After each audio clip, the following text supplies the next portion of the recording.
Okay, John, say hello. And how are you doing? I'm good. I'm actually going to the MUFON conference at Disney World tomorrow, so I'm pretty excited about that. So they're having a MUFON conference at Disney World. They are, right on Disney property. And it's not sponsored or anything by Disney, but it is. They know they're renting to MUFON. Let me be more clear about it. When you approach Disney World, I live in Orlando, Florida. I live about a half an hour from Walt Disney World. And when you approach Disney from, let's say, the north side, they have what you call Disney Springs. And Disney Springs used to be called Downtown Disney, and it's shopping, restaurants. It's not a theme park. It's free to park there. But it is still Disney World. But before you get to that part of Disney World, they have what you call Hotel Plaza Boulevard. And Disney owns all of the land, but all of the hotels have to pay rent to Disney to have their hotel on their property. So this particular conference is going to be held. It's going to be held in a Hilton, but on Disney property on that road I just talked about, Hotel Plaza Boulevard. So, I mean, to me, it's a big deal. You know, I mean, Disney, of course, knows that this is going on. Also, they're offering tickets for people that attend the MUFON symposium. They're offering deals on tickets also. So Disney clearly knows that it's going to be happening on their property. Oh, that's wonderful. That's amazing. Because years ago in 1989 to 93, I had the Penn State UFO discussion group, and boy, we had to go through a lot for them to tell us back then. And so that's great because this is pretty mainstream in many ways. Yeah. Anyway, we'll put a bookmark on that. Thanks for explaining that to us. And I would like to bring on our guest, and we'll come back to John. We're going to go ask questions of Richard Smith. Now, Richard. Hi, Richard. Before I have you start, I used to be a Smith, too. I was married to a Smith, but I imagine there's like quadrillion Smiths in the planet over time, so we're probably not related. But that was my Smith that I was married to. One of the sides of his family went back to George Washington, some kind of direct relative of George Washington or something, that family. So anyway, didn't know if you were related to George Washington in that way through that Smith line. But okay, on to something else. What I'm very curious, your story, because it sounds fascinating. I loved what Karen read. I haven't had much time to investigate you. I've been putting out fires all day. But you seem to be an expert on a lot of different things: the Moors, the Masons, and the alien. The Moor, the Mason, and the alien is a book of yours. Legions of Light, Armies of Darkness. Fascinating information here. So, where would you like to start with your story? Because you can go down many different roads, and we can always have you back if we don't get to everything. So, I want to slow this down. Make it easy for listeners to get their heads around without making it too slow that they get bored. Which is hardly ever get bored here, I don't think. But, just so where would you like to be with your personal story? Do you want to tell us about your contact, your alien contact? Yeah. Okay. Sure. I suppose there is, I always tell people there's, whether it's talking about human origins or talking about where I come from personally on this and how I got involved with it, there's not really one beginning, but there is a very good point of departure. And that, for me personally, that point of departure started at the age of 21. Okay, and I had my first awakening at that age, and when that occurred, what it was as actually, what was read before, it was a sense of total recall that everything that had come before had flooded back as memories. And at that point in time was the first realization that there was an entity, an extraterrestrial entity that I refer to as the Crone in the books, who is very much like a praying mantis type being, one of the ancient healers of the cosmos, who had made herself known to me at that point. And it turns out that in that total recall, with her appearance in conjunction with that, it had been brought to my awareness that she had always been there since I was like 4 years old. Okay, can I do a little aside on that? Because I, too, have contact with the mantis being. And it was female, very kind, loving.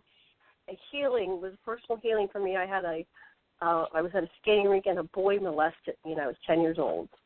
And I came home traumatized. And she came and got me that night, and she calmed me down because I just wanted to leave this planet after that, you know. Oh, yeah, definitely, sure.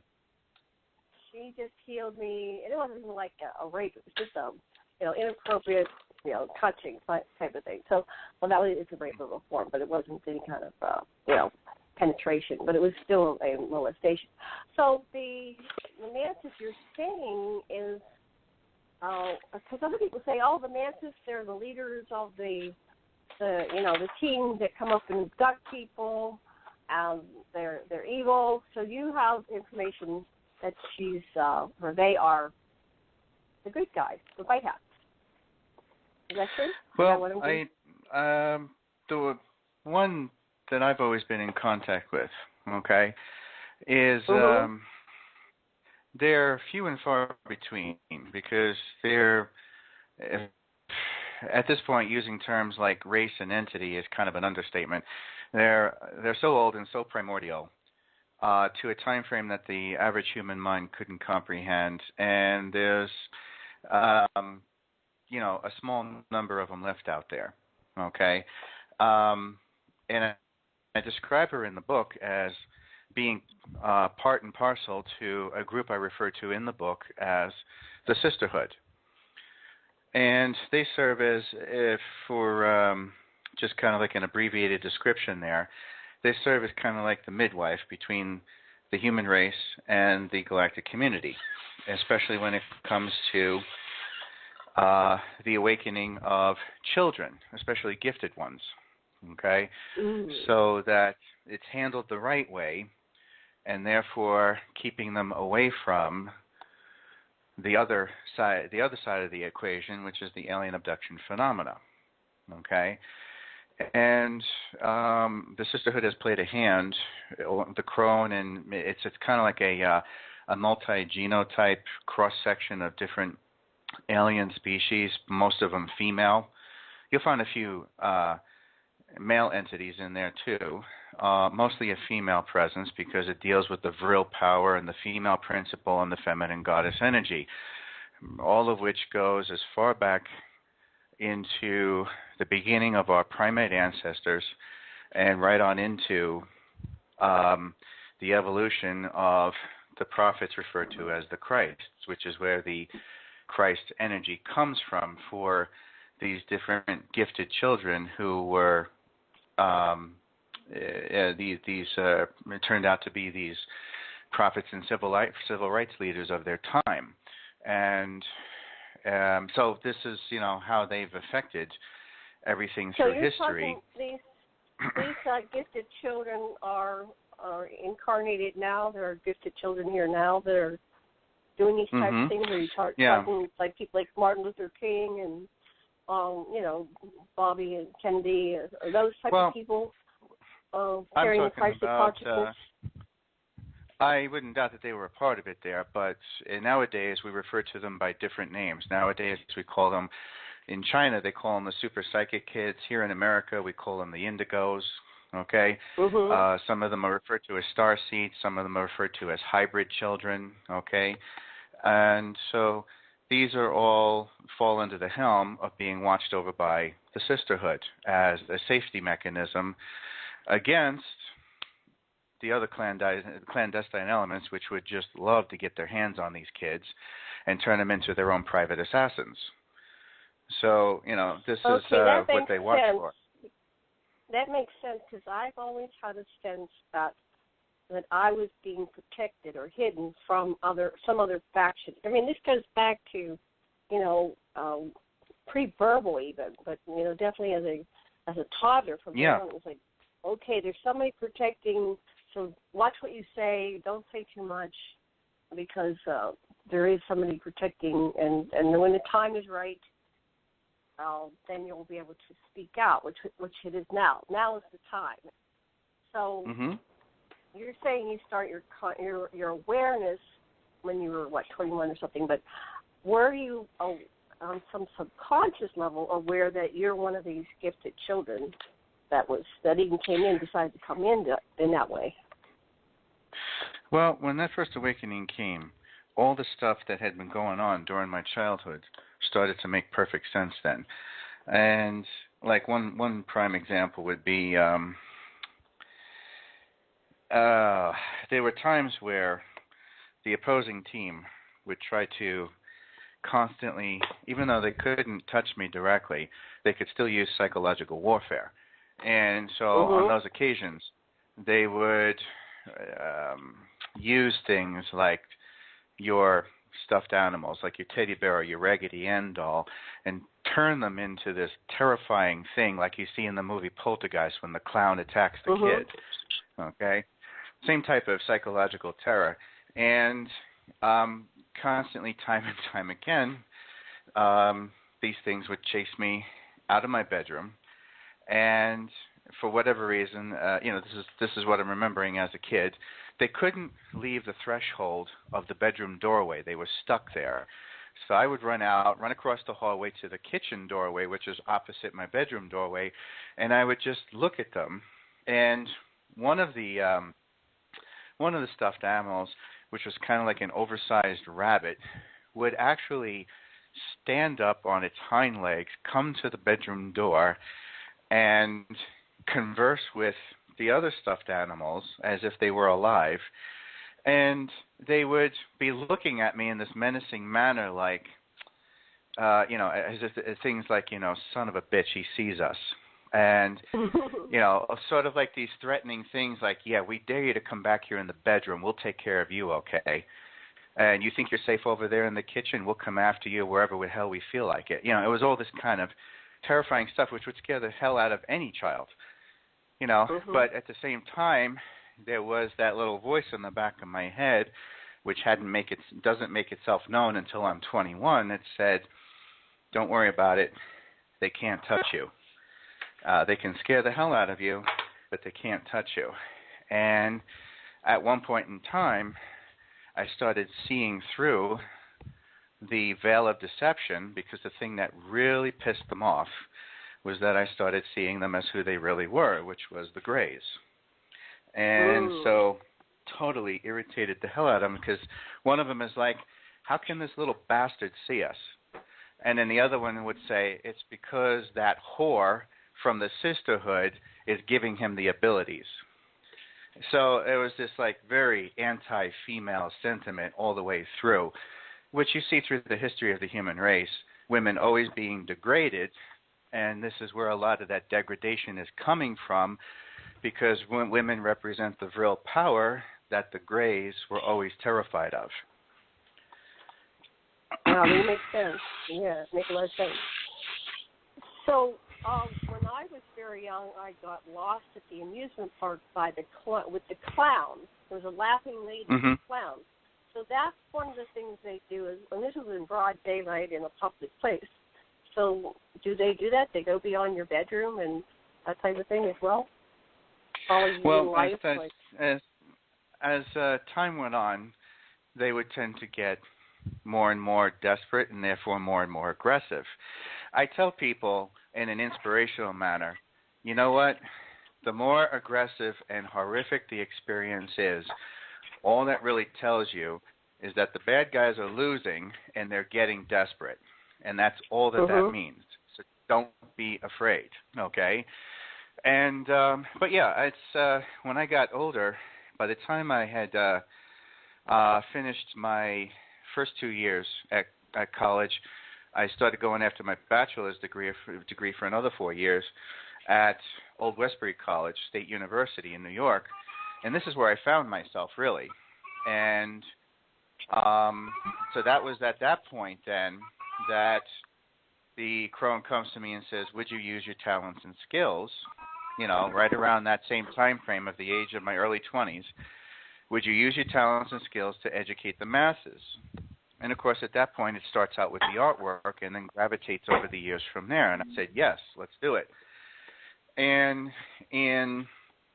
shortly, not too long after that, a few years after I started going down that road, the bad guys go and send one of their wonderful, reptilian sentinels after me in my art studio. And he decides to pin me up against the wall and proceeds to threaten me by saying, we know what you're doing, boy, and now we want you to do it for us. And I was like, you're not supposed to be here, and you're in a hell of a lot of trouble if you cross that line. And he started laughing at me, but then there was this look of dread on his face. I'd end up dropping off the wall because he lost the ability to do that, and he starts backing away. I stand up and realize there's this huge, 12-foot shadow covering over me from the back of me, and there was this hand that waved over my head and basically tore him limb from limb, turned his entrails inside out, and vivisected him from head to toe and sent him back through a portal in a gut box to wherever he came from. I turn around, it's the crone. No surprise. Ooh. And I was like, oh. And she says, you're not going to have to worry about that too much anymore. She says, that'll send a message to them that this is the hands-off policy. No one is allowed to touch you. No one is allowed to come near you under penalty of death. And that's how that started up in my early 20s. That was the message that was sent back to what I refer to in the book as the Empire of Orion with the reptilian queens. And, of course, that wasn't received so well. That annoyed, pissed them off 6 ways to Sunday. And so... Can I ask you something about the Orion Empire? Sure. First of all, what is the source of your information? Is it research? Is it channeling? Is it contacts with the extraterrestrials? What is the main source of your information that you're providing on this show today? Or yeah, that's always the million-dollar question. How do I know this? Some of it comes through my family history. Some of it comes through research that fills in the gaps. And some of it comes through the earthly human mentors that the Crone and the Sisterhood has guided me to fill in those gaps. So this is where it's all coming from. It's an amalgamation of many different things culminating into one unified focus. All right, so basically over the last 20 years. Okay, so we've progressed. Maybe you could kind of illuminate us and say, okay, this is from my family history, and I got this from my research, and this I got directly, because I get a lot of direct downloads. And, first, I have a question. Well, that's how, kind of really that's far how out a lot there, of it, but that's, yeah. That's where a lot of it I hear other experiences, yeah. This is where a lot of it comes from, extraterrestrial downloading. But if people want to follow the breadcrumbs, they can just look at the extensive bibliography that I put in the back of my book, which also serves as my lecture syllabus that I usually hand out at many of my lectures and seminars, too. So they can follow those breadcrumbs themselves. Now, granted, not all of those breadcrumbs are going to be able to follow in my footsteps because some of this is experience, But everywhere I find a key piece of information, be it a radio interview or a magazine article or a book itself, I'll put it into the bibliography and say, here, go here. You can validate what I'm talking about. So, but I explain a lot of that in the book too. And so, if people just pay attention to what I'm writing in the current book and then look at the bibliography, they'll be able to follow their own path and come to their own conclusions too. Mhm. All right. Okay, go ahead and continue for another whatever, and then we'll do a round of questioning because I can see Karen and John have their hands up. But let's. What else would you like to say, and then we'll have them ask a question. Oh, me? Okay. Yes, Richard, no. Richard, you're telling your story, and I keep interrupting you, but I'm fascinated. So, go ahead, continue. Well, that's okay. I mean, I'm used to doing it both ways. I've done whole interviews that are strictly question-driven, and I've done whole interviews where I'll just blast through 2 or 3 hours myself just talking straight through. So it's okay.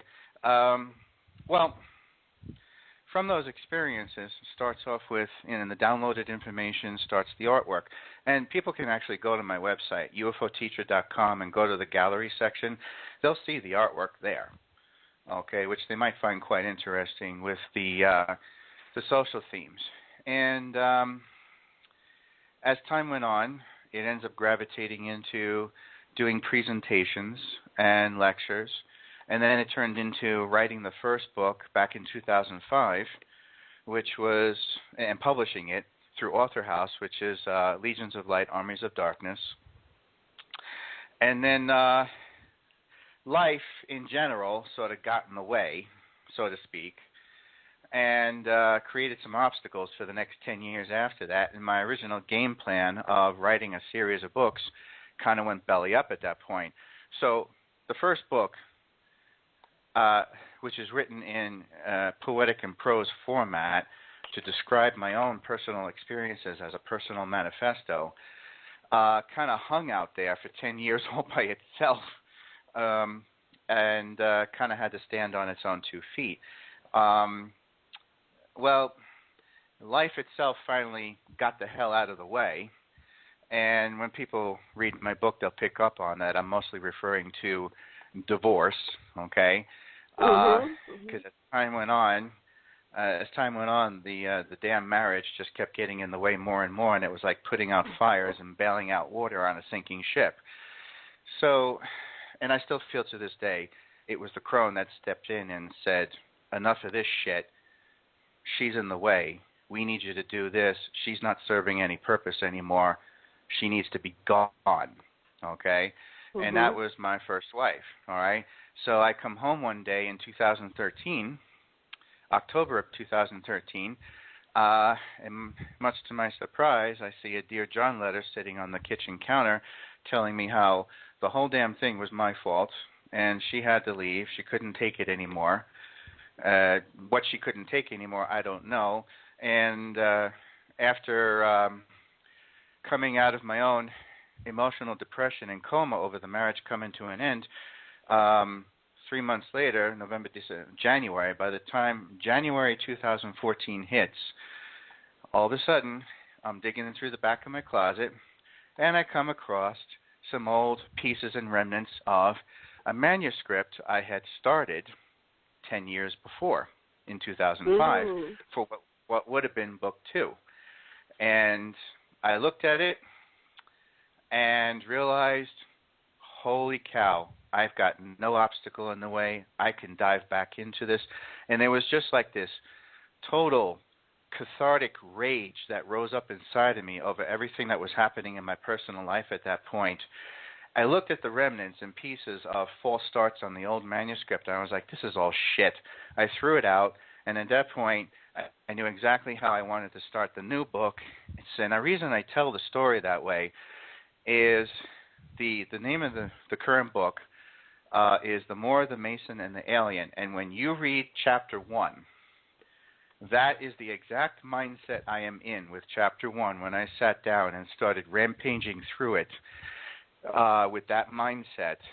So people have a good idea, what it was like for me at that time. And I didn't stop writing it from January 2014 right up to July of 2015 last year. That's when I finished it, and then I started getting it prepared for publication, and I published it with CreateSpace through Amazon on September 1st of last year. So what's beautiful about this interview today is that we are right at the point of nearly marking the first anniversary of when the book was published last year, September 1st.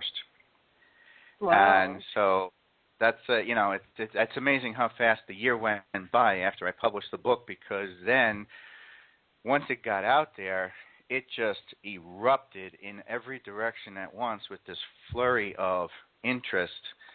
Because up to that point, I had been lecturing, doing lectures and presentations at certain conferences and on Skype and speaking internationally and globally, but there was never any opportunity to sit down and write the book. Well, now here comes the book, and it just blew everything out of the water as people are reading it, because they're reading my personal accounts in the first half of the book, and then they're seeing how that leads into all the knowledge and information I talk about in the second half of the book.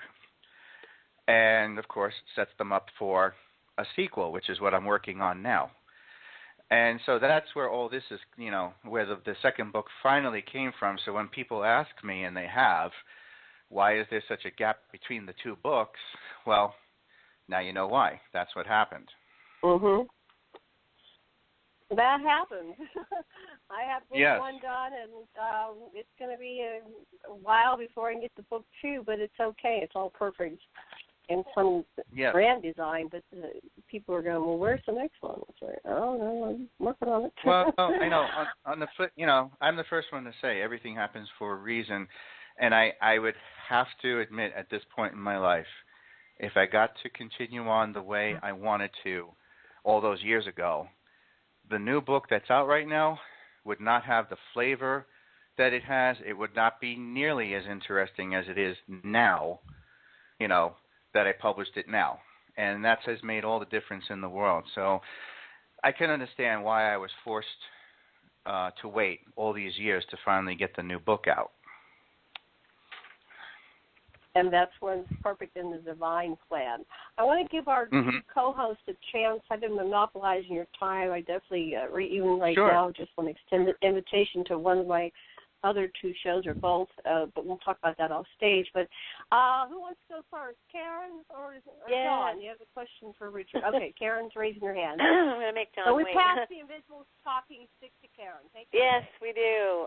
Okay, so the Moor, the Mason, and the alien, and this is how this title plays out in my mind. I don't know where you're going with the Moor. I've got a few ideas. I'm a little bit more square on knowing a few things about Masons, and by the time you land to the aliens, I know what you're talking about. So why don't you give a rundown of that book from darkness to light, as it were? Sure. You actually bring up a good point there. Why did I title the book in that way and in that sequence? First of all, just for advertising purposes, it has a good ring to it. I've tried it every other combination, and that was the only sensible way to name the book. Second of all, the title of the book represents the 3 key main components that has affected the human race and the lineage and origin of the human race on this planet from the beginning up to now, which is the Moorish Legacy, the Masonic agenda, and that third silent party playing both sides against the middle, which is the alien abduction phenomena, but it's also a reference to the flip side of that, which is extraterrestrial intervention. So these are the 3 main components of human existence on this planet. And I put the word Moor first in reference to the Moorish Legacy because I knew that for most of mainstream society, it would catch their interest as something that they are, for the most part, totally unfamiliar with, relatively speaking, compared to the other 2 aspects of the title. And so I wanted to stick that in their face first, so it would cause them to ask the question, what the hell is the Moor? And what is the Moorish Legacy by extension?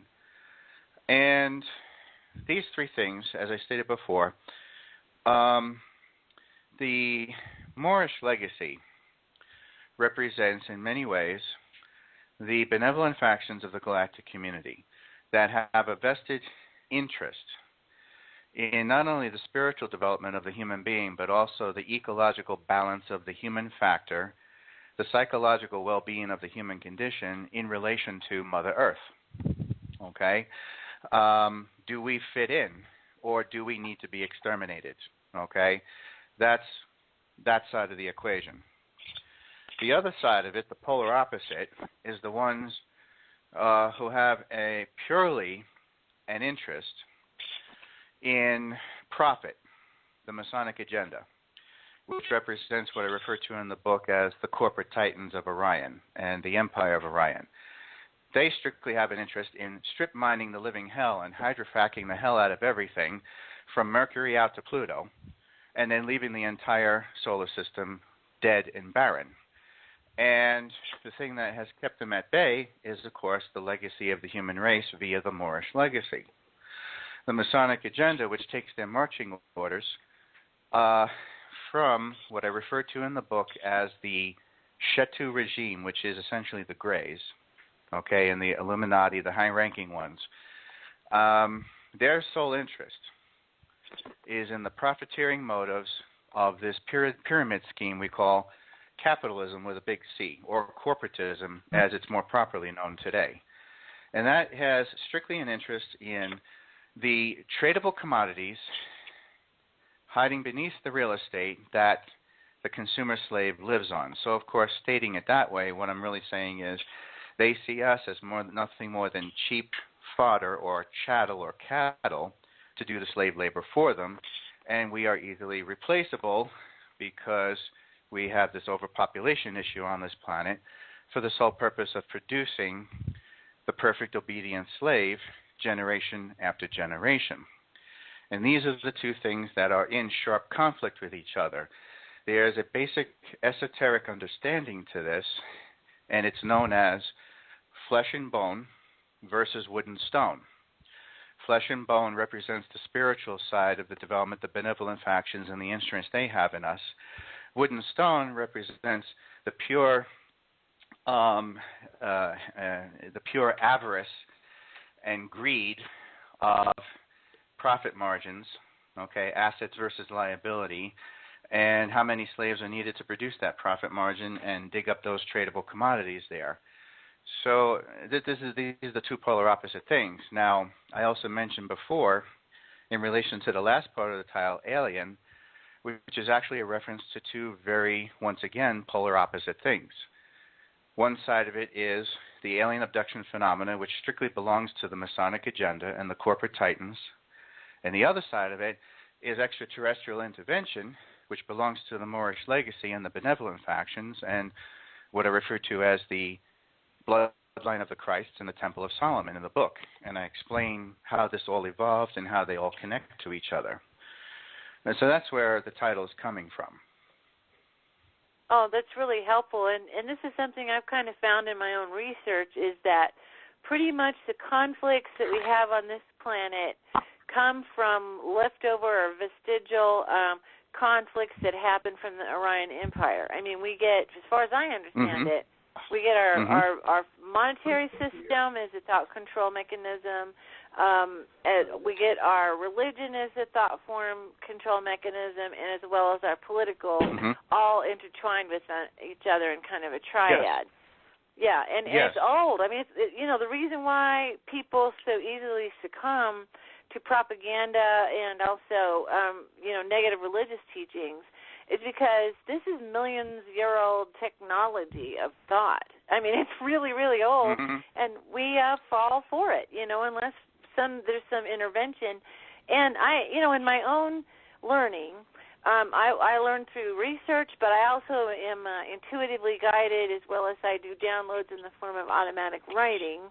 And they were telling me about this heritage from the Orion Wars, and a lot of people don't know our science fiction is actually telling us about the Orion Wars, the Orion Empire, and that there's two philosophies. There's basically two philosophies. One is a preservationist, working with nature philosophy, and one is this, cold-blooded wooden. I like that wood and stone analogy quite well, because stone eventually becomes minerals, right? It's for mineral rights, and silver and gold and all those kinds of things. And I'm from Washington State, big forestry state, watching them mow down the old, forests. We've watched the primordial forest, Yeah. So I'm real aware of how we had to, we would just mow them down, the big trees that you see in the old, photos from the 1800s, and large companies had to start replanting, or they literally would not have anything to harvest. I mean, their own greed made them have to be ecological. But it was, we lost, so much. We don't even know we lost as a planet when we allowed the Amazon rainforest to be cut down. So you see that desire and that avarice for the wood products, which is used to sort of fuel the fire, if you will, of industry that keeps this whole thing going. And this is a really old contest, and what they said is there normally would be a prime directive type idea where societies are supposed to develop in whatever way that they're supposed to develop. But if there's an interference in that, if something interferes in our development, then an intervention would be allowed, and that's why now you have the intervention from Team White Light, I guess, to help us. Otherwise, we will succumb. I mean, the uncounted hundreds of thousands of millions of planets, now that we know there's other planets out there in the Goldilocks zone or whatever, exoplanets, have succumbed to this machine of taking, stripping the planet bare. It might even be something that happened on Mars. We don't know. But, we can watch it happening in our few lifetimes, let's say from our grandparents' time till now. And I don't want to get past my turn without saying I want to talk about the Masonic family line, because mine skipped a generation. My parents said no, they didn't want to be a part of that, but it was part of the family line, and it's literally been a family business, all of this. I would listen to your parents. They were smart, okay? Yeah. Okay? Because I've had partings of the ways with close friends who, after they heard my entire lecture and explained all the details to them, from start to finish, from the birth of our primate ancestors right on up to the present-day consumer slave mentality. Some people I know, they couldn't come to terms with the fact that their own grandfather had been a part of this. And I tried telling them, I said, look, I'm not labeling your grandfather as a piece of garbage for being a member of a Masonic lodge. Because remember, there's an indoctrination method. The basic run-of-the-mill lodge that you see in your neighborhood, that's just bullshit PR, okay? That's just to get members. And that's just a meet and greet. They don't do anything, okay? But the scathing part, the deceptive part, is the way it's used in such a naive and harmless manner. Because eventually, one of those low-level members who don't mean a damn thing to the upper echelon will get tapped on the shoulder for true initiation. And this is when the shit hits the fan and you end up being fooled into essentially selling your soul to the devil for a piece of the action.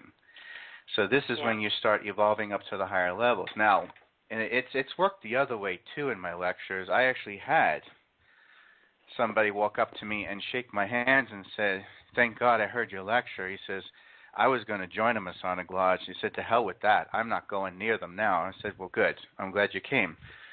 And I've even had a Black Mason walk up to me in 2007 at a lecture in of all places, Memphis, Tennessee. And when you guys read my book, you'll understand why I say that in such a manner with trepidation. Because, yes, I actually did deliver my talk in, of all places, Memphis, Tennessee, where they thought I was going to be burned at the stake or chased out of town. And I had a Black Mason walk up to me and shake my hand, and he says, "Thank goodness you came along and said it." He says, "Because if I tried to say it with my black skin, they never would have listened to me." Wow. So, that's a key element that I talk about it too. People chase after the paranormal and alien contact in many ways in some kind of cheap escapist entertainment, like somehow it's going to take them away from all of society's problems. And I'm like, no, okay, because when you learn it the right way, you realize racism, sexism, and the rest of the bullshit is just as prevalent out there in the galactic community, which is how it came here to Earth in the first place. Right. So you're not escaping anything. I mean, yes, the benevolent factions for the most part have their act together, but when people ask me, well, what kind of governing mechanisms they have, I said, well, if you take some of the best elements of democracy and socialism and communism and fascism and put them all together, guess what? You'd have the type of evolved governments of self-governance and responsibility that the benevolent factions thrive on because they learned from their own mistakes.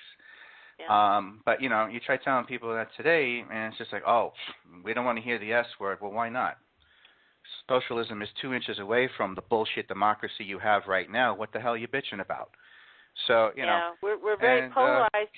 We're very polarized, and strangely enough, at least on a basis level of what do we want people to be provided for and taken care of, and a chance to do meaningful work. I mean, our core values are very human and very much the same. It's just the methodology of how to get there.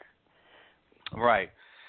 And the sad part is, though, and this goes back to the whole concept of real estate and economics 101, is if you don't keep your eye on the prize, if you don't keep your eye on the ball, and you walk away from it and thinking that just because you put what is perceived as a black man in the White House, that somehow that's going to take care of everything for you, well, you're up shit's creek even more so than when George Bush was in there, because by taking your eyes off of that, well, and this I'm talking about not so much in the immediate sense, but over a period of 230 years that this democracy has been around. All forms of government end up collapsing and receding back into the original tenets of feudalism, because that's where it all evolves from and it all goes back to. Why? Because the human race has a very bad habit of just not paying attention to what the hell's going on around them. Because, like in that scene in Close Encounters when Richard Dreyfuss and Melinda Dillon are on the helicopter with all those old people, okay? And the senior citizens on there, they wouldn't take their mask off. And one of the old biddies on there, she's like, well, if the government says we're not supposed to be here, then we should listen to them. And Richard Dreyfuss, who came from a younger generation, is like, screw that, I'm taking my mask off. That's the difference between the two generations there, and that's the problem we're having today. This is why the alien abduction phenomena really is a generational phenomena, because you have the older generation fighting with the younger generation, and the younger generation is right, and the older generation is wrong. Yeah, they're exposed to a different information set altogether, especially when you involve the internet. It's like a completely different paradigm altogether of how we get our information. I'm going to pass the talking stick to John, but thank you for going into that for me. Thanks. Sure. Let's give John a turn. Okay. Hey, Go ahead, John. What's interesting is my father, he was a university president for 40 years, and I can remember being a kid, and he comes home after going to a Masonic lodge, and this is kind of awkward, but he pulls his pants down and shows us his butt, where they actually had this initiation where they made him do all kinds of weird stuff and put a stamp on his butt. Oh my God! I'm serious. Oh, wow. A round stamp with all this encrypted symbolism inside of it, and I didn't take a good look at it because it was my father's butt, but I mean, and some of the initiation ceremonies that they made him go through, and and they made him jump from point A to point B, and he ripped his ankle, and so my brother and my mom and I were questioning him, well, why are you doing this, Dad? And he's like, because I want to be even more successful than I am already. And you want to, play the game, you got to play with the players. And the problem is with that, I know. The problem with that is that when you take a good look at society, you see the parallels between branding a cow or a horse and the way they tattooed him. Okay? That's property. Okay? And what that does is, by extension, it says, well, we've branded you. That means your whole damn family belongs to us now, your wife and your kids. That's the dangerous part right there. Let me interject. The original branding, Yahweh's branding, was to circumcise little boys. So we've had branding for a long time. Actually, circumcision was important for the Egyptians so they could get rid of any kind of, how should I say this, flirtation or temptation with the lower sexual reptilian mind. Not that I consider it the lower mind, but that was the thinking of the time, to eliminate that thing that would disrupt your ability to meditate and evolve to a higher level with your mind. And the circumcision, as we all know today, all doctors have confirmed this, removes a lot of that sensitivity for the penis. So by removing that sensitivity, you're not so inclined to be walking around with a hard-on thinking about women. You're more so inclined to be thinking about spiritual things. So, there was a purpose to that, started with Abraham and the Sumerians and the Egyptians as well, as to why that was being done. Well, we have a different interpretation because we're Anunnaki researchers, but going back to the pre-Sumerian story that we've tracked, it was to differentiate between the Enlilites and the Ankyites. And, all they had to do is drop your pants and they knew which tribe you're with, what your loyalties were, because did you get branded or not? And that was the purpose of branding. It could have multi-purposes, but these things, they became a lot of that, I can understand where you I can understand where you're coming from on that, but a lot of that story comes from what I refer to in the book as the breeding program. Okay? And in order to, you figure, how do you control primates, hominids, to produce the perfect obedient slave, to do the slave labor in the diamond mines and the coal mines and so forth, over and over and over, generation after generation? How do you meter and measure that out at the bottom of a test tube? How do you predict that you're not going to produce someone who will rebel, like a civil rights leader or a prophet or a teacher? Okay? How do you quell that in the genetics? Well, what you do is you mark the male and the female who are allowed to mate with each other over and over again strictly with a particular mark, and those marks have to match each other. And that might coincide with what you learned about the circumcision mark too. And if those marks don't match up, then you're not allowed to mate with each other, okay? Because then that botches up the breeding program. And the idea of marking the beast in such a way in the breeding program, this is where you get these bizarre stories like the Garden of Eden and so forth. Okay, this is where it all came from, the breeding program. Well, over time, the breeding program became such an excellent brainwashing mechanism of social conditioning in terms of subduing the primate slave into the modern-day consumer slave that it evolved into the thing we refer to as the institution of marriage. So there's a reason why the phrase ball and chain came into existence, because it was a reference to the enslaved mentality of, I say that joking, but I also am serious. This is where that whole concept came from. It came from the breeding program of being mentally and psychologically enslaved.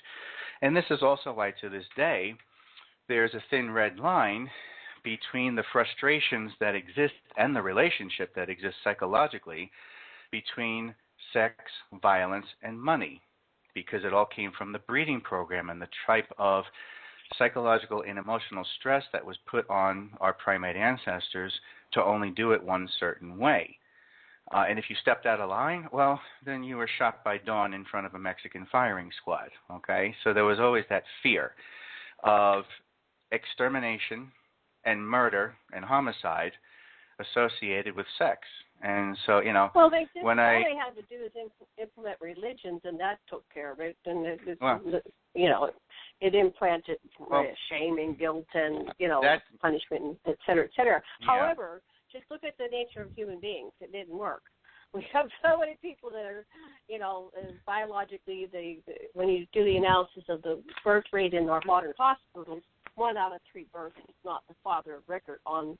So there's always been coupling, and monogamy is a very recent invention, and there's always been masculine, feminine, male-dominated or female-dominated cultures where they were not truly monogamous. I don't think you've been. It's recent, It's recent because it came from the breeding program first, and that's why it's recent.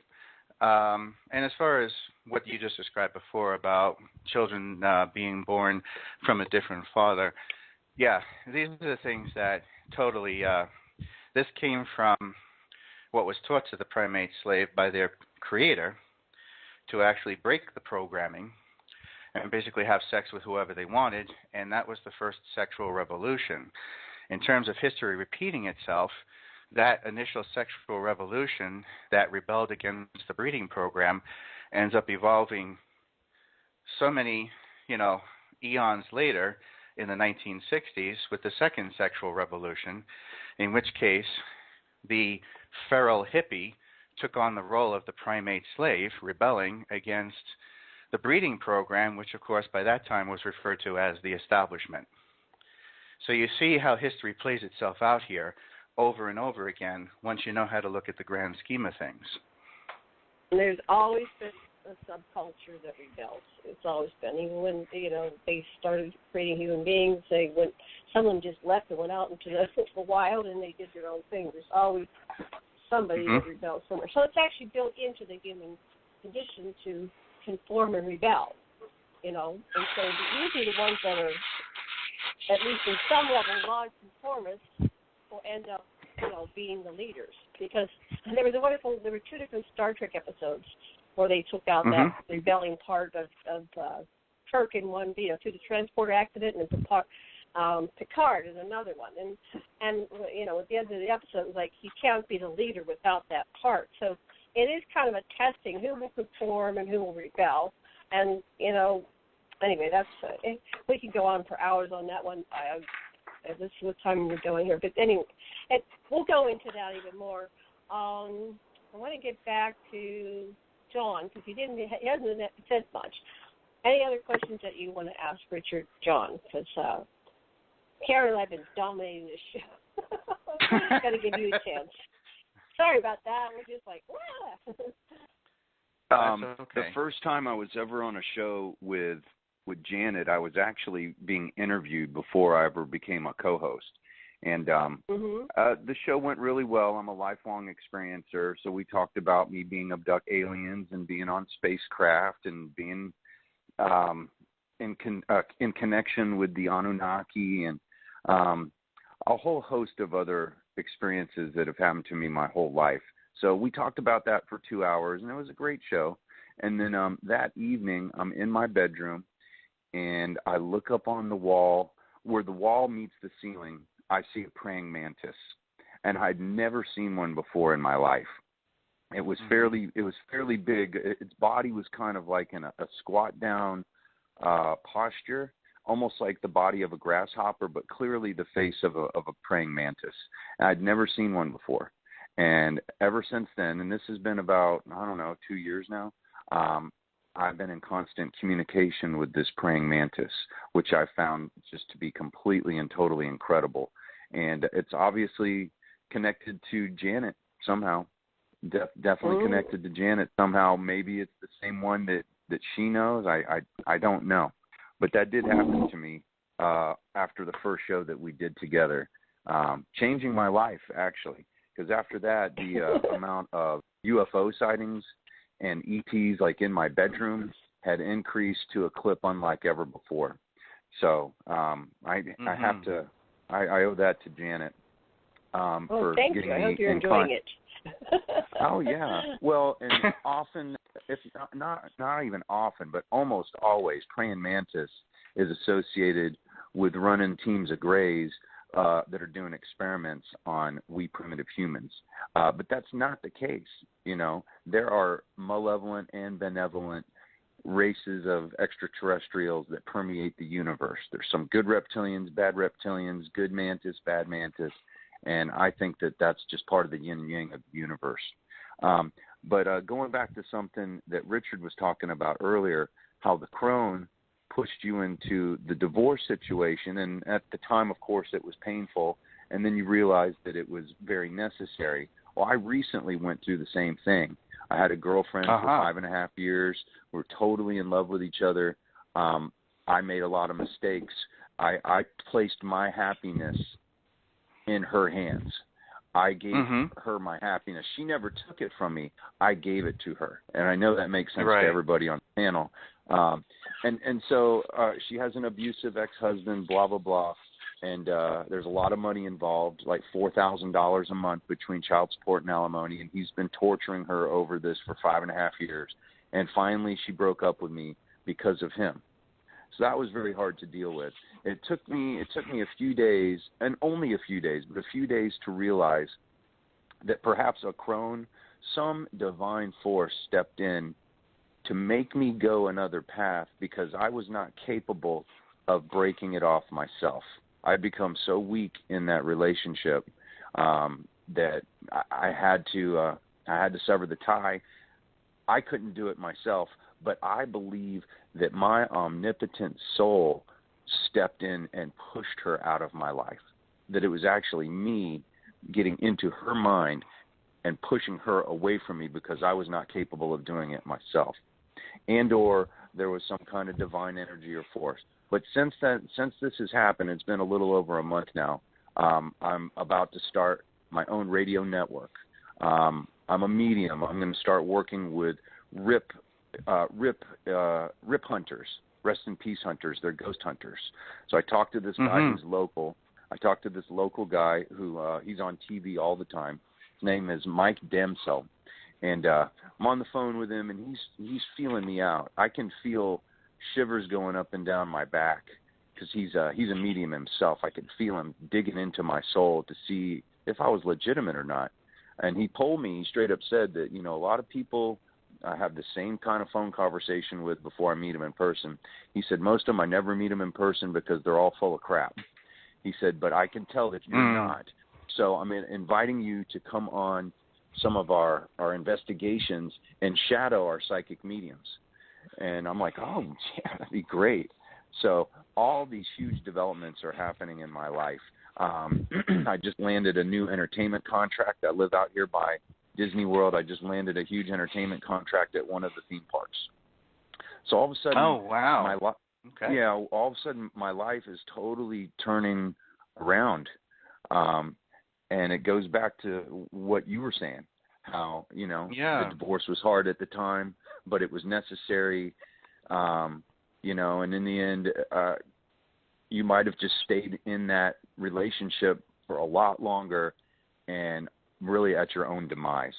You know what I'm saying? And that was the path that I was on.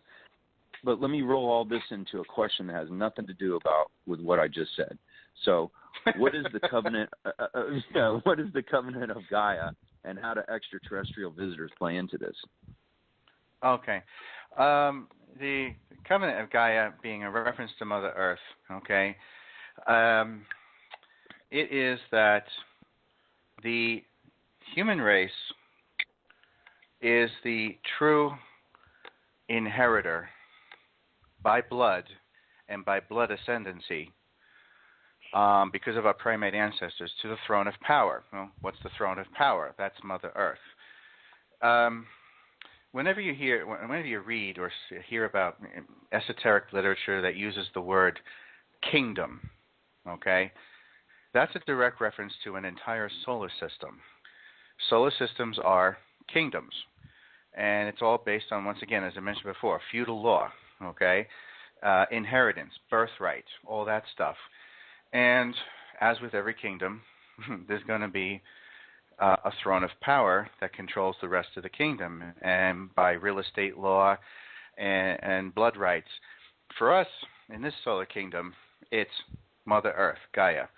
And whoever controls that planet has legal rights to all the tradable commodities and real estate of the other global planets as well in this solar system here. And that goes a long way to explaining why they just love coming to this planet over and over again. And as far as the bad guys go, looking for ways to basically sucker punch the health and wellness of the human being with the pharmaceutical multinational as their own personal henchmen for poisoning the bloodstream of the human race. And, cancer, AIDS, Ebola, Hanta, diabetes, you name it. The whole point is, how can we attack the spiritual value and the blood ascendancy of inheritance and destroy the one who could easily kick us out of this solar system by just simply waking up? Which brings us to the next thing here to answer your question there in terms of extraterrestrial intervention, okay? You hear a lot of people profess this egalitarian romantic notion that comes out of Star Trek called the Prime Directive. And yes, it does exist, but it only exists if you get caught violating it, okay? If you don't get caught, you could rape and molest the Prime Directive 6 ways to Sunday, and, who's going to point a finger at you? And the point I'm making is that 80% of the planet is walking around in a coma, whereas only 20% of us are actually awake and know what's going on. And out of that 20%, only about 5% of that 20% can actually explain it like the way I do, so that everybody else can understand it the right way. And so some people have asked me, well, how do you fix all this? Well, you get out there and you start kicking ass and taking numbers and waking up the other 80%. It really is as simple as that. There's nothing complex to reclaiming this entire solar system and, more specifically, this planet as ours. And once that happens, once you have 100% awake, realizing what's going on and emotionally and psychologically coming to terms with it, okay, then the malevolent factions have no choice but to pack their bags and leave. Now, this is the part where it gets a little difficult, a little touchy, because no one in power is going to just give it up without a fight, okay? So if push comes to shove, and at that point, even with 100% of the population awake and in one unified voice saying, get the hell out, you're not welcome here, and they don't do that, and they turn around with military force and decide to inflict that upon the human race to subject us further, then at that point, the benevolent factions will step in, once again going back to the Covenant of Gaia, which was signed in the blood of the ancients, okay? At that point, the benevolent factions will step in agreement with Mother Earth, to serve as a barrier and bring the whole thing to a stalemate, in which case the malevolent factions will have no choice but to decide, do we really want to go to war like this? Can we afford to have our assets turn into liabilities, or are we just going to be happy with what we got and leave? And that'll be an interesting decision that day, of which I don't think any of us will live long enough to see that happen, but in future generations to come, it's going to be one hell of an interesting global wake-up call for the human race at that point, when the benevolent factions step in on behalf of the Sisterhood and Mother Earth and actually have the right at that point to intercede on and basically go against the Prime Directive in defense of the human race. Because if the human race is willing to say, yes, these are my human rights, I am now aware of how my rights are being violated, then the benevolent factions have no problem stepping in. But they're not going to do a damn thing for us until the other 80% wakes up. And that's why we have these clandestine things happening with the benevolent factions, where they send in people like myself as teachers of the masses, downloaded information, teaching people about this stuff, waking people up. And it is working. I mean, I know 80% sounds like, holy shit, how the hell are you going to handle that? But it is working, and I'll tell you why. I have a good friend in New York who was raised in the fashion of a diehard Roman Catholic, and we all know how we love those Roman Catholics, okay, especially when we're talking about this stuff. And but he came to me one day out of trust because of our friendship, because he knows me. And he says, Rick, he says, I've been looking more and more into these ancient aliens issues on like the History and Discovery Channel and how it relates to the Bible. And he says, I'd like to talk to you more. He says, I need some answers. He says, I'm not understanding a few things.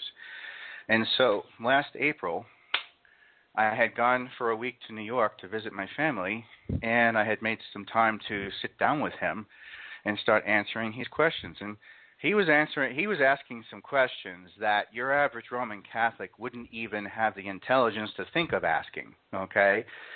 And so this is a sign of promise that the other 80% is waking up and moving away from the pro-reptilian, pro-Christian dogma of the Empire of Orion, okay, which is how religion evolves in the first place. It starts out as corporate propaganda to brainwash the slave, and after 500,000 years of playing the telephone game and mispronouncing everything, it ends up turning into brainwashing, aka religion, okay? But it all starts with that, brainwashing the slave, and now you have to give the slave time, the beast, the consumer slave, time to reverse engineer that programming. And for some of them, it's going to be extremely painful, okay? You know, that's why whenever I give my lectures, I tell half the audience, half of you are going to go home and cry. The other half are going to be doing somersaults up and down Main Street. So, you know, this is where it lies. And so there is huge promise out there, because even the biggest problem on this planet, which is the Christian mentality, which is the reptilian corporate dogma, is coming around and realizing, hey, there's a big difference between Mary, Joseph, and Jesus on one side, and this other pile of garbage on the other called the Vatican, the Pope, and Christendom as a whole. They're starting to see the difference between the two, and that Mary, Joseph, and Jesus actually belong to the Moorish Legacy and the Temple of Solomon. They do not belong to Christianity. So, huge promise there. Lots of progress being made along the way. Slowly but surely, but it is being made. So, with this whole thing that you see, I see it a little bit slightly different. When the veil comes down and there's the awakening, people will realize their part that they played in this divine drama that created the polarity upon which everything evolved and, you know, gave us the opportunities to define ourselves in opposition to the apparent other and make choices as a soul, or going to evolve past that or go down into it. And it's like a play at the end of a play, and the villains come out, and the curtain goes up and down, and they bow, and the ones that get the biggest applause will be the villains, because they were the ones that showed up to play the polarity, so that so the lights get lighter. So to the degree that the dark gets dark or the pain gets painful, that's the degree of joy we have, or light and consciousness. So to me, what's going to happen, what I get in clearly my downloads, is there will be a point where we'll be totally conscious of the whole continuum and everybody and everything, and and our oneness and our higher levels of universal consciousness, and then the choice we made. Well, do this. Those who want to go back into the war games and participate, another whatever what is that, 360,000 or whatever the years are, not the 3,600, but the grand use of the whole system of use. There will be those who go into it again and say, yeah, I'll do that again, and others would say, I'm going to take a break. I want to be on higher levels of awareness, and I'm not going to come down into the deepest, darkest, third dimensional physicality and go through that again, or whatever. So I just see that there's some kind of divine perfection in all this, and there's a tendency as being, because we're here at the end of this yuga in the very, very darkest part, and it is, the dark is getting very, very dark, because that's part of the polarity process. It gets pushed out, the dark pushed out, but the light gets lighter, and that's what's necessary for us to reach that tipping point and to evolve into the other level of awareness. And it's going to be like almost waking up from a dream and going, wow. There's supposed to be a point of massive DMT activation, and I'm a child of the scene, so I did some experimentation. So I know what it's like to do an acid trip or, hallucinogens. Acid back there making noises. So that's what it'll be. It's like, how this, Jim Carrey has a wonderful video, and I know he did like an acid trip or something. He's there, and I was totally conscious of this total void, and So that's what I think is going to happen. I don't know. I have a lot of hope, and I visit the councils. I've been from 100,000 different extraterrestrials, and the part that I'm going to is very kind, loving, conscious. They feel each other so much they don't war, because the skin encapsulated self-sense of being the self and the apparent other is a quality and characteristic of this third level dimension. So when for example, the Michael Newton Institute research, when we die, we feel each other. We can merge into each other. We can say, oh man, I'm so sad. I'm sorry I was your evil, stepfather in the son today. I'm sorry I was your, I misbehaved so bad. I didn't like you as my stepfather. Then they merge into each other like an alpha mind now, but it's soul, mind, body, soul, whatever, consciousness, and they go, and there's total forgiveness. I see a lot more of that happening. And I'll just say one more thing. I've worked with people in the Super Soldier Secret Space Program, lots of them. That was a report I got from T.J. Morris, who will be coming out with her story. She's still with her daughter, who's very sick, has cancer, but we get through this phase, she's going to come out with her Randy Kramer type, Corey Good type story. And the part of what she's told me is that they don't really know how to kill the ones that she works with. So they have humans who have this deep dense skin encapsulated self-sense, and they're like the soldiers of this part of the universe, the galaxy here, because there are the planet rapers that come in and just take all the minerals and leave, the entire planet, a burnt-out cinder. So there is the need to protect that, but there's a huge amount of cooperation going on. And so, anyway, I'll pass it back to you, Richard, and then we'll give Karen a chance to talk. So go ahead, Richard. Your turn.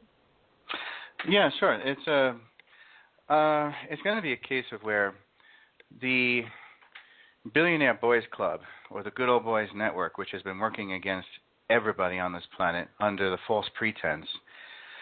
I mean, they're the ones brainwashed with the idea that somehow they're the kingpins of this planet. And the sad awakening for them is going to be when they realize that they've been the low peons who have actually been taking their marching orders from the kingpins of the Orion Empire. And so many of them already know that. Some of them don't, because there's several levels to wealth. Even the concept of wealth, the first-time millionaire, then the multimillionaire, then the billionaire.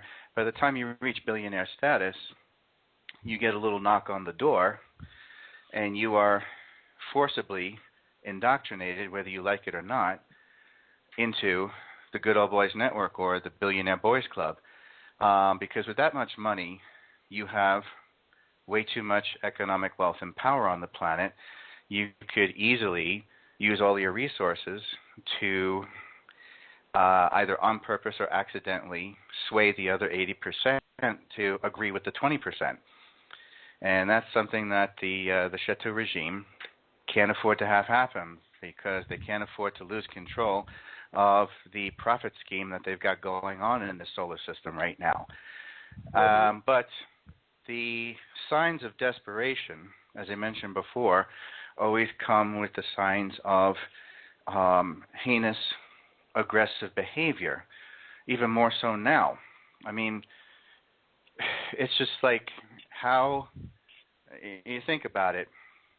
We've come this far with women's rights and civil rights and the mental, psychological, emotional, and spiritual evolution of the average human being, and yet we have this psychoholic freak show called Donald Trump stirring up a whole lot of white Aryan hatred against the human race, people of color and hue, women.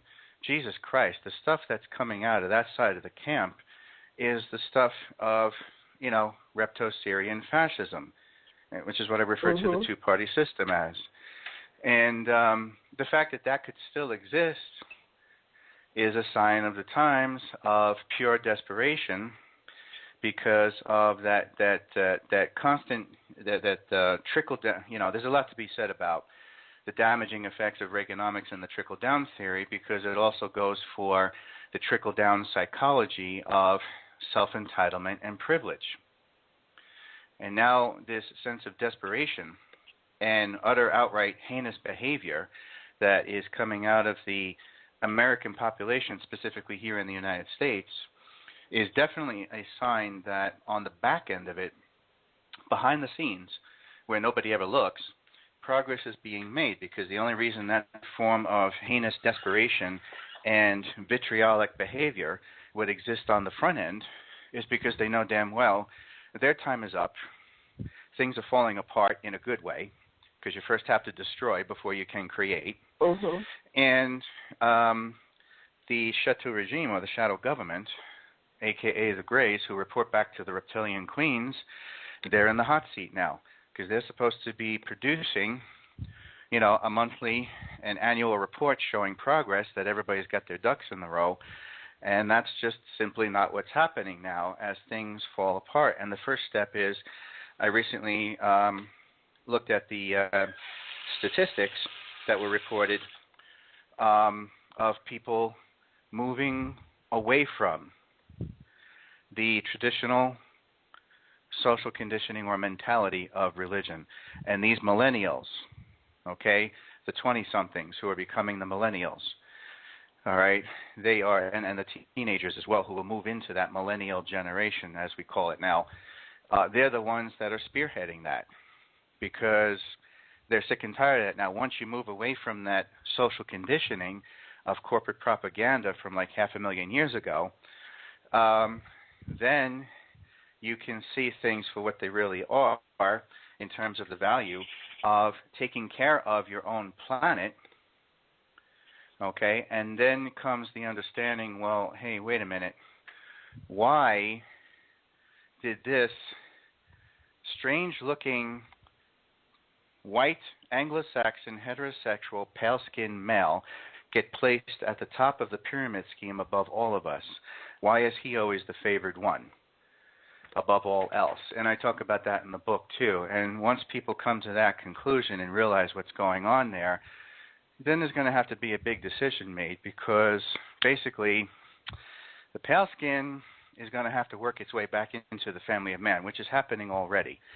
In terms of progress and change, as I mentioned before, ever since the 1970s, there's been a good chunk of percentage, about a 7% rise in overall interracial marriages, which is great. Okay, that's the way it's supposed to happen. Now, that was back in 2007. Now, here we are, 2016. I'm sure the percentage is even higher. And this is driving the bad guys nuts, because they're losing control of their obedient pale-skinned commodity in the corporate elite. And that's what it's going to come down to, because at the lower levels of society, and speaking from the perspective of economic slavery, when you got someone like myself or my brother, who are, my brother is married into a Hispanic family, okay? I am very much involved with a love interest who is also Hispanic, okay? And you see all the combinations going on there, Polynesian, Black, African, all mixing in there, and white people getting back into the family of man where they should have been in the first place. Then the shadow government's going to be like, great, what the hell do we do now?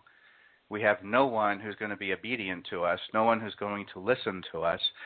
And so what's happening on the back end, too, people have to pay attention to this, is that being as devious as they are, this is where you get the secondary form of indoctrination and brainwashing, where you have blacks, Hispanics, women, and gays all of a sudden showing up and saying, hey, I'm a Republican, I'm a conservative. No, you're an asshole, because now you're working against the integrity of the human race, and you are now working for the indoctrination of the two-party system.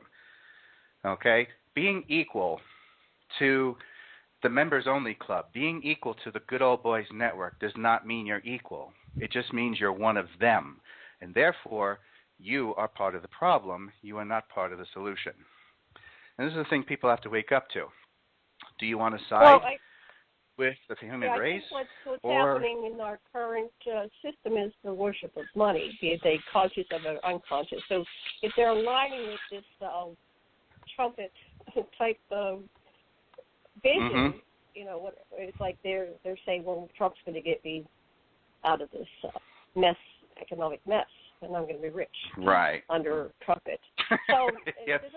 And that is that's the pull for people, whatever color they are. There's people that are worshiping money, and that's what Karen and I talk about, is like going to a higher level, looking at this abundance, planet that's abundant, and the abundance economy that everybody get met. It's still a top dog situation. It doesn't matter what color your skin or where you're from, what part of the planet.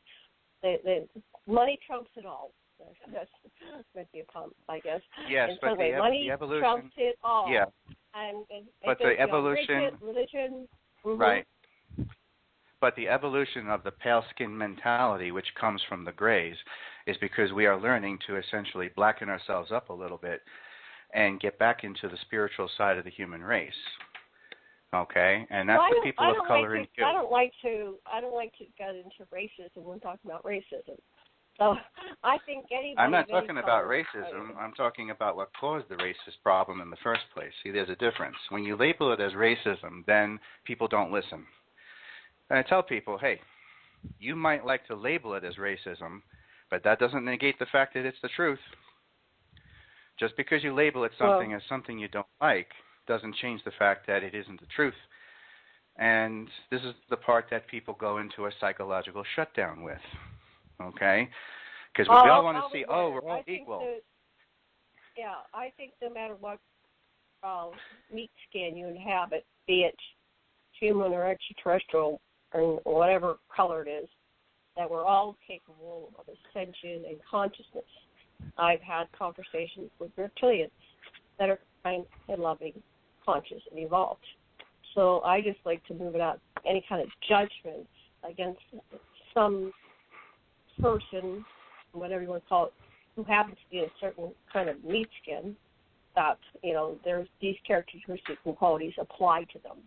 And this is their limitations and all they can do because of that. I think there's a flip side of it, too. The planet happens regardless, because people like to cross-pollinate. But then they're not going to, you know, the blue-eyed people evolved because they were unique. And everybody wanted to have sex with the blue-eyed people. They came out of a common ancestor, right? And that was Enki. And that's why they became popular. You know, people said, well, I'd like, it's kind of, you know, eventually be like, what color hair do you want your kid to have? What color eyes do you, what color skin? People will actually add to it, and they'll be able to have, I know that we have blue skin races and green skin races and other colors that are available besides the traditional human skew. So people might choose to, you know, just like they're dyeing their hair.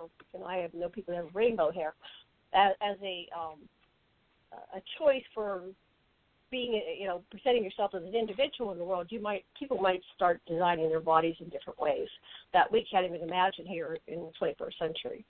So right, this kind of brings us back to the This brings us back to This brings us back to the pale skin again, though, because people will often ask me after I explain all this to them, and then the light shines. It's like, wow, this all makes sense. And but they look at me like, what the hell? You're white. I go, yeah, think about that. I'm the only person you'll ever listen to, too. Imagine what you would be saying if I was 7 shades darker, or if I had breasts and a vagina. You had some wonderful words to marginalize me, but you can't say a damn thing against the privileged white guy. who is perceived as being born with a silver spoon up his ass, the untouchable one, the one who was born above everybody else in a system of economic slavery. And then I tell them this. There's one thing you're forgetting. Think about reincarnation. Do you really think I always looked like this? And then it dawns upon them who they're really speaking to. They're not really speaking to a pale skin. They're speaking to someone who used to be a woman or who used to be 7 shades darker and remembers that from previous lifetimes. It's just that this time around, in order to deliver the message, Mother Earth made the final decision. You're not going back as a black guy or Hispanic or a Native American. White America has proven itself to kill those people off in 3 seconds flat through assassination or lynching or whatnot. And you're not going to go back as a woman because they're still looking through a glass ceiling. And, you know, we love raping and molesting women in oh so many ways. You're going back as the one thing that'll scare the living crap out of the shadow government. You're going back with the face of the enemy. You're going back as a pale skin because nobody will be able to say anything against you and everybody will listen. And that's how I ended up coming back in this form when in previous lifetimes I never really looked like this. Well, I also want to just interject something here. My understanding and findings of research and experiences are showing that we are simultaneously existing in many forms, on many planets, in many dimensions, and spheres of influencing existence. So that's where you get the real message. I am all of the above, and I simultaneously. Because I was just believing it up here and now. It's not, anyway. So that's what happens when you really wake up to it. You go, I am everything. I am all of it. And I choose to both of my consciousness into this individual form in order to experience this, but I am simultaneously experiencing all this other stuff as well. So I become aware that, I wake up and go, honey, I've been just working all night. I was on my other job, and I'm always on board ship or doing something, and it's like, oh, man, no one ever getting rest. But no, that's what I've chosen to do. There's no victims here. I'll wake up so I can, like you and Karen and John, and we come on these shows, and my husband comes on shows, and talk about what is really going on here, the true nature of existence. I don't know. I understand what you're saying, and I get you, and I understand, and it's even more than that. It's even more than that. And I love people. I'm in a state of samadhi, of total, complete, unconditional love. I get hurt when people talk to me about being a woman. This past 2 weeks, it's been all these generalizations just because I have a vagina and breasts. Right. Geez, really? You think that? It just blows my mind. And I'm watching different shows that are evolving now, and they don't even cast based on gender or race. They have a person that's playing something, and they cast their shows, and it's like they don't even mention one word about the skin color. I think that's a part of racism, is that you sit there all the time talking about what race you are. It's like, no, I'm a person. Or what sex I am. I'm a person. And I can be president of the United States and a doctor and lawyer, and I can be the bum on the street that might be the highest of all person. They just choose to live simplistically. I think it's just time to stop judging and just seeing the divine in each and every soul and the perfection and how, we're all here. We've had at least 100 incarnations by the time we've been on this journey here in this cycle of life, death, rebirth. And each person is here choosing how they're showing up on the final act of the greatest play, the greatest story that has been ever told in any part of the universe. This is it. This is the culmination of generations and millions and billions and trillions of years. And we're here. We're here on Earth. This is the most incredible place to be. And we have a chance to all be, Princess Leia or Darth Vader, whatever we choose. And I think that paradigm, that polarity is inspiring many of us to show up on, the good side of the force and do the right thing and start looking and seeing, the goodness in each and every one of us. Okay, I'll stop talking now. Who wants to talk? John, Karen? Can I go? Yes. I'm like that kid with raising your hand. Oh, you can tell. I want to go back to something I really liked that was said here, because I was just watching. There's a lot of different people putting out videos and all kinds of stuff on the topic of paranormal and our visitors and all this. And this particular video I was watching last night was intimating that human beings don't belong on Earth, that we are an invasive species. That's why our population has gone crazy and out of control. We don't have any natural, predators and whatnot. And I don't know, it just kind of rung a little wrong with me because I think I agree with this idea. Well, first of all, one of my download experiences is kind of revisiting this term that you find in the Bible, the heavenly hosts. All the heavenly hosts we're seeing together. It's in there a couple times. And I had this dream in which all of the planets were people. They were individuals, and they were very kind of like a costume party. I mean, you could tell who was Venus and who was, but it wasn't like the old ancient gods type of thing. It was a little bit more elaborate, maybe wearing masks. And that's when it dawned on me that Gaia. It took me a while to come to the idea that Gaia is a being, a very wise and old being, talked about in the Gnostic literature as Sophia Gaia, Sophia, which means wisdom, and so that she's been here a long time, and it seems she's birthed a number of species that did either underground and staying here, or they eventually achieved space travel and went out into the universe in motherships. I mean, there's different stories, but I liked the idea that we're still part of the Earth, because one of the things that the current consensus reality show, and that's what I call it, tries to tell us through media and whatnot is that we're not really part of this thing. We're first of all, religion says that we have dominion and power over the universe, and then says that we're not even part of it, or we start to live in cities and literally people never look up at the sky. I just moved in New Mexico from a house down in the Rio Grande Valley up to a mesa. I have a gorgeous view of the sky. We're seeing all kinds of weird stuff there. But I mean, people don't even look up. That we had the meteor shower. We went and watched the meteor shower. A lot of people never look at the sky, or they can't even see it because they're in a city with too many lights. I mean, our modern lifestyle begins to divorce us from naturally who we kind of are, or at least we started out to be.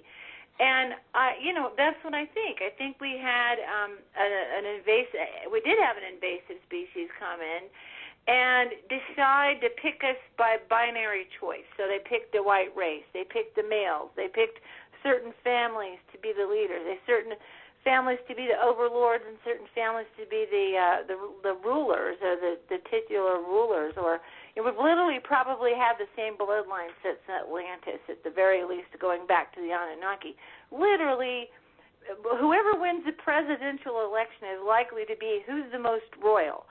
As somebody, it was actually a young girl, found out all of the presidents were cousins, with each other. I mean, they're literally coming from these same family bloodlines all the time. So I also agree that they're in trouble because they are supposed to give an annual report, right, of their management of us, right?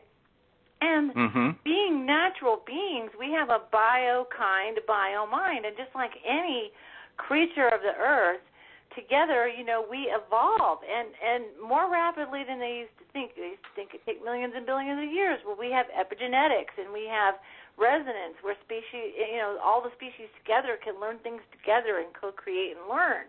So we're breaking out of the box. We're becoming aware of this, at least a good chunk of us. But I'm with you. I've had people, I come from a religious background. It took me a long time to shake that out past my middle age. And I finally, accelerated to this mindset that I'm at. My awakening experience got me here. And I kind of realized I'm really far away from what I came from, but I have people surprising me and saying, now, that, like you said, ancient aliens is doing it, the Internet's doing it. people are going, no, wait a second. And what you said about the religion thing or the Catholic Church, I dodged being Catholic by one generation. My grandmother left the Catholic Church. Actually, she was excommunicated, which is a long story. She's a very nice woman, but she broke a rule somewhere, and it was stupid. But anyway, she ended up becoming just mainline Christian, belief system. That's kind of where everybody's at. But the thing was when I realized what was frustrating me about my own religion, it had to do with I knew there was nice people, spiritual people, kindly people trying to do good things in religion. But then I began to notice this hierarchy, and this hierarchy just had as much impudence to it as we had a pedophile minister in my church when I was growing up. And it was the same problem with the Catholics where they moved the pedophile priest around. Some denominations do that also. It's not just a Catholic thing. And that happened in my church. And so it made me go, wait a minute, what operating system is going on that allows this guy to go from place to place to place to place, and because nobody will talk about this and open it up and say, I'm from the generation, we don't talk about those things, right? Well, hey, we're talking about it now. It's coming out in the open, and I do see changes within my own lifetime, incredible changes, and not just for, racial things or a sexual orientation, but I'm very involved both as a caregiver and for myself in disability issues and disability rights and the rights of people to, there's been a very strong eugenics program against people who are considered defective, and their rights have been completely run over. We have this hierarchy managing us, micromanaging us. And, people grow up. They go through experiences and they go, hey, wait a second, I don't need to be micromanaged. And I don't like who's doing it. So, yeah, it's an interesting time that we might be seeing an acceleration of awakening. I would hope so. But anyway, any comments you got on that? It wasn't a question. I just had to spot off. Okay. No, yeah, it goes back to what I mentioned before there. If granted, my friend Peter Andolfi he's probably listening to the show right now, like, Rick, why did you say my name? But my friend Peter, who is the one I mentioned before, who is the one I had the conversation with a couple months ago back in April, who is kind of like thinking outside the box beyond what the conformance of what's taught at church, okay? If he can sit down and willingly listen to a conversation with me, even to the point of telling him why there is a drastic difference between what is a Christ versus a more heinous term like Messiah, which is a derogatory term and a rather crappy term, if he can listen to that and understand where it's coming from in terms of the benevolent factions on one side, okay, and the malevolent factions on the other, and how this evolves in terms of this division in the ranks between, what is religion and what is spirituality, then I see that as promising. I had someone ask me the same question last month in July when I was at when I was advertising that I was going to be at the UFO Watchtower up in Colorado, and at the Under the Stars conference there, which was a huge success. And I even had some people come up asking me, like, how do you wake up the other 80%? How do we? And I used that example. I said, this is a sign of progress. People are willing to have this open conversation about religion and race and gender and start opening up dialogue on that instead of trying to censor it and run away from it. Because if and also then learn on the coattails of that, why is the foundation of human origins all about economics and real estate? Because I had an old-time ufologist, kind of jaded in his views, come up to me one day some years ago at a MUFON meeting, and he was, I talk about that story in the book too, but he was the kind that loved to, kind of antagonize the speakers to see what they knew. It wasn't a malicious manner, but To me, it was humorous because I have that New York sense of humor. So I found him to just be funny and cantankerous with the way he approached me. But it was very abrupt and very aggressive. He's like, "What do you think of the reptilian issue? How do you explain that?" And I was like, "Easy." I came right back at him in 3 seconds. I said, "Real estate, economics 101." And he nearly fell back in his chair because he never heard anybody combine those two things together. Alien contact and real estate investing.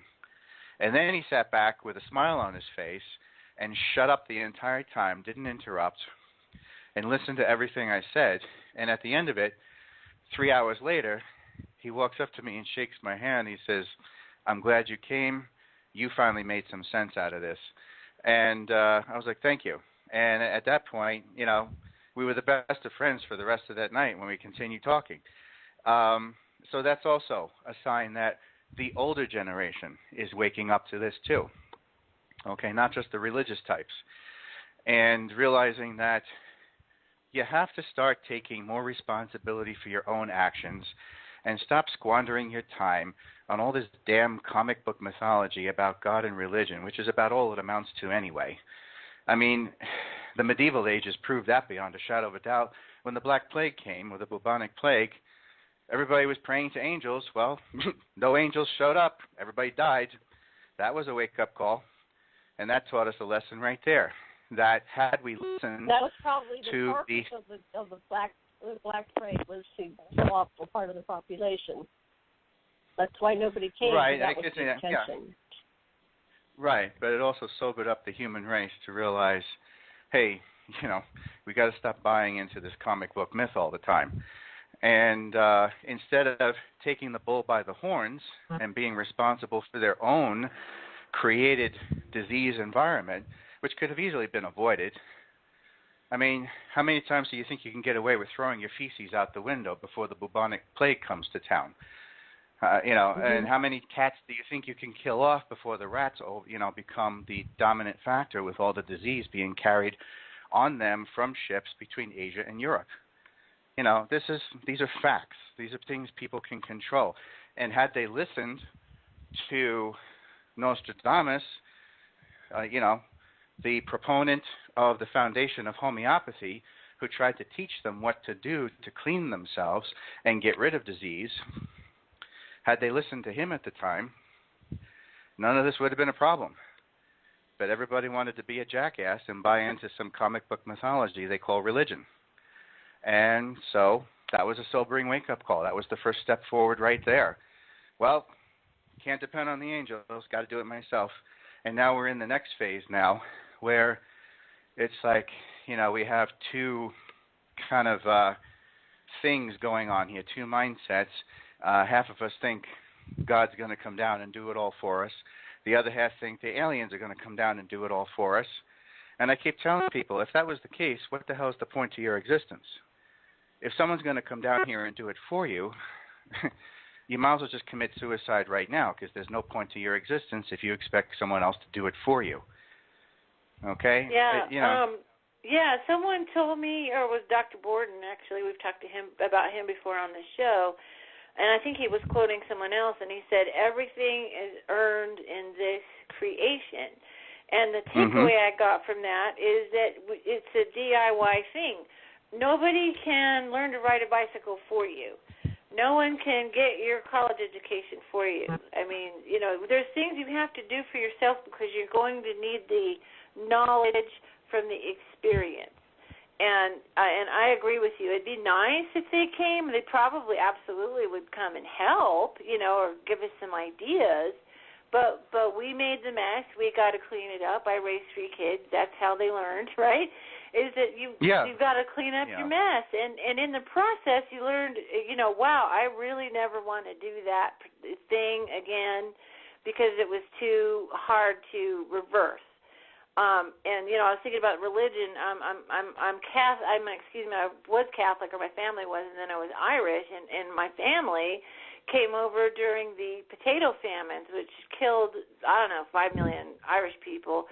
Sometimes whole cities were just one body was found in the city, one skeleton, because it was the last guy who buried the second last guy who died.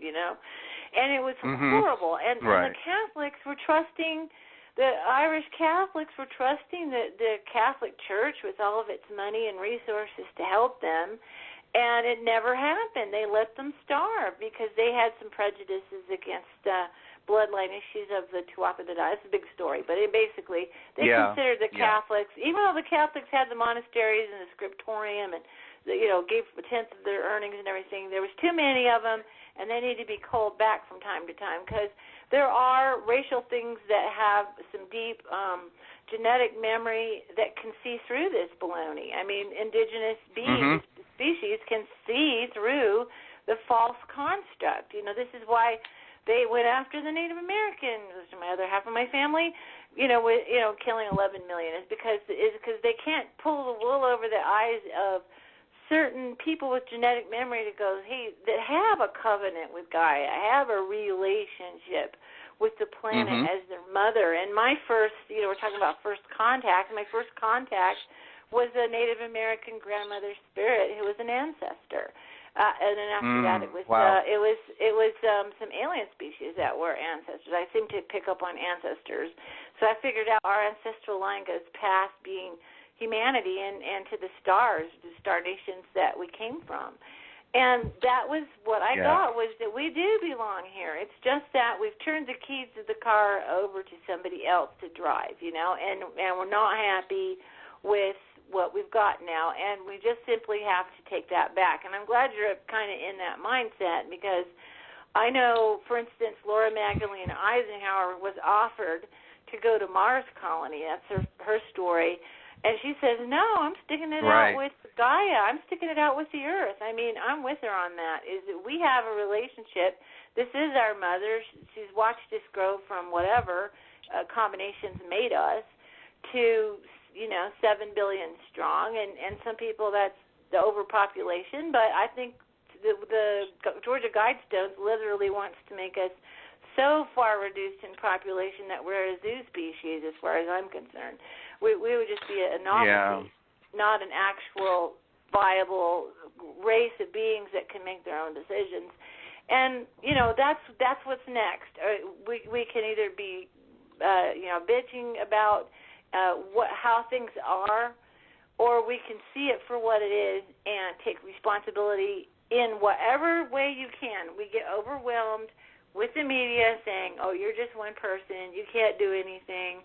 But really, you'd be surprised what you can do. Just try something, and it moves energy, and that energy connects with other people's energy. And it could happen very quickly if it was the right vibration, right impetus and clarity, Hey, I'm all for, waking up the other 80% in the next 24 hours, but being the pragmatist I am, I know things like that take time because of psychology and emotion in the present tense versus a good point you brought up, racial memory. The anthropologists call it racial memory. The metaphysical types call it cell memory. The geneticists call it stem cells. I refer to it as the oversoul, the master blueprint.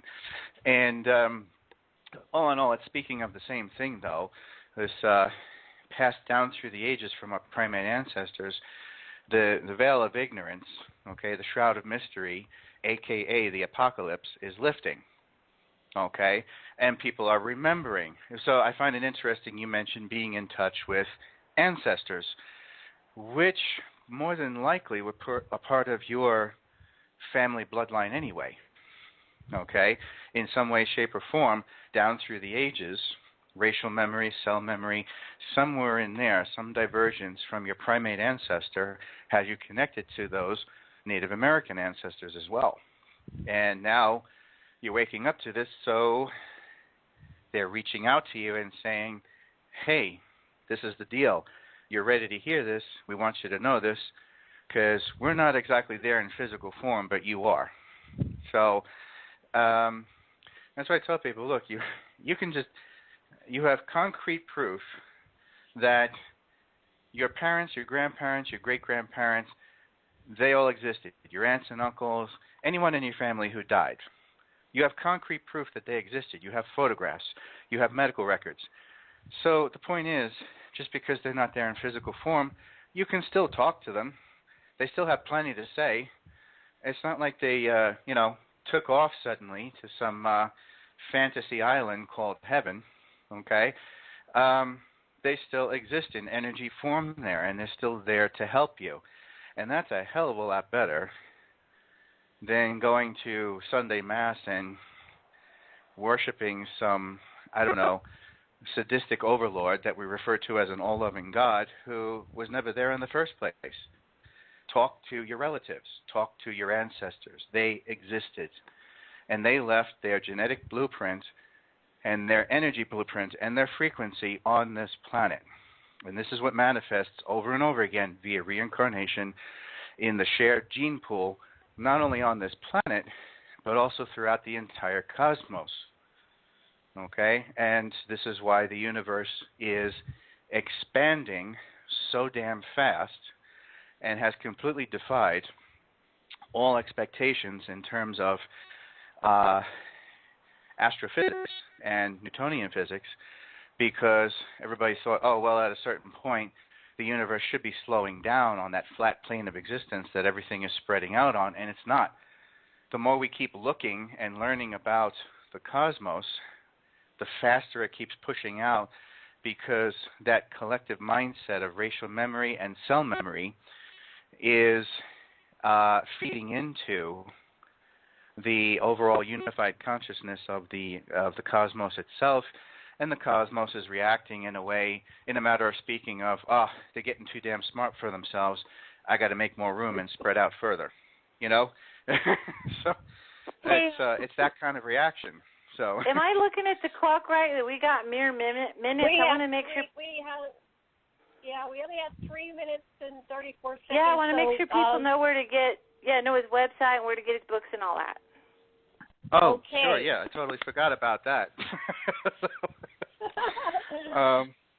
I try to get into the conversation. I forget how to promote myself. But my website is ufoteacher.com, all one word, ufoteacher.com, okay? You'll see all of the links there at the top of the website. You'll see the book link from my book. You'll see About, if you want to learn more about me and read my bio, which is a lot of what Karen read earlier in the show. And you can also get, the name of the book is The Moor, the Mason, and the Alien. That's my newest book. And the first one is Legions of Light, Armies of Darkness. You'll see them both on the website. You can also get them at Amazon. Okay. And the new book, The Moor, the Mason, and the Alien, you can also get it on Kindle. You can get them at Barnes & Noble. And the new book you can get on Nook, okay? If you're here in Albuquerque, New Mexico, you can buy both books at the Albuquerque Bookworks, okay? That's our oldest independent bookstore in Albuquerque. They're called Bookworks. That link is on the website too, okay? And so, it's just visit the website, ufoteacher.com. You'll even see all the links there for Amazon and Barnes & Noble, too, making it easy for you. Wonderful. John, it's time for everybody to say goodbye. John, what would you like to say? I'm just going to do a rundown of the speakers that are going to be at the MUFON Symposium out at Disney World. And I'm going to try to get them on our show. My network good. Of course, the Aquarian Network also. We'll, try and get them on both.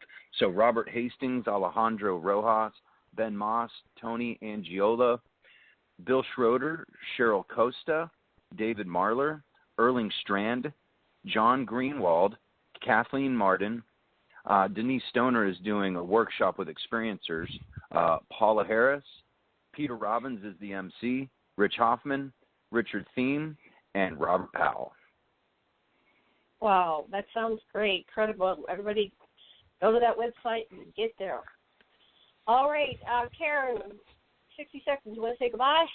Yeah, I'm going to find that bookstore. I don't live too far from Albuquerque. I'm going to find that bookstore. That sounds great. Richard, cool, thank you. That's awesome. Back again. If you don't mind, Richard, we'll contact you. We didn't even begin to touch on everything we can talk about. I know that. We'll be talking to you about setting up a future date. And I'm sorry to the listeners that called in. I didn't even, there's like 2 or 3 people here, 4 people, and I didn't even get to click on you. I don't know if you had questions or if you were just, oh, yeah, there's one little question mark. But we'll have to get you another time. You can write to us, aquarianradio@gmail.com, aquarianradio@gmail. And if you have a question, I'll try to answer it or get it answered for you. So that's all. We're out of time. Much